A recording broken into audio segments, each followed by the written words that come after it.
ഞാനത് അദ്ദേഹത്തിന് അനുഭവിച്ചതിനേക്കാൾ ഞാൻ ദരിദ്രം അനുഭവിച്ചിട്ടുണ്ട്. കാരണം ഞാൻ 10 രൂപ മാത്രം ശമ്പളത്തിന് തലശ്ശേരി ഒരു അമ്പലത്തിൽ ജോലി ചെയ്തിട്ടുണ്ട്.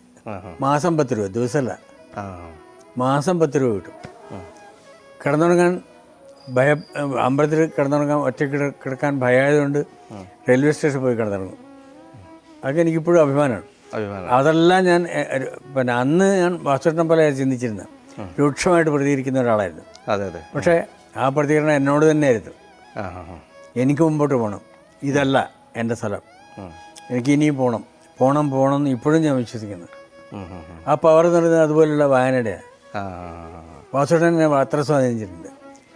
കുതിച്ചുപായും നഗരിയിലൊരു ചെറുകൂര ചമയിക്കുവതെങ്ങനെ ഞാൻ.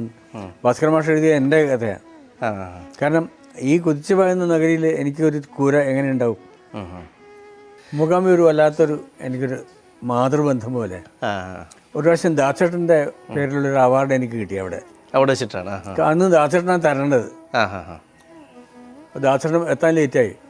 അപ്പോൾ അദ്ദേഹം വന്ന ഉടനെ എല്ലാവരും കാത്തിരിക്കുന്ന ആൾക്കാർ നോക്കിയിട്ട് പറഞ്ഞു, ദാമോദരനും ഞാനും തമ്മിലുള്ള ബന്ധം നിങ്ങൾക്ക് അറിയില്ല, ഇത് ഞങ്ങൾ ഒരേ അമ്മ മക്കളാണെന്ന്.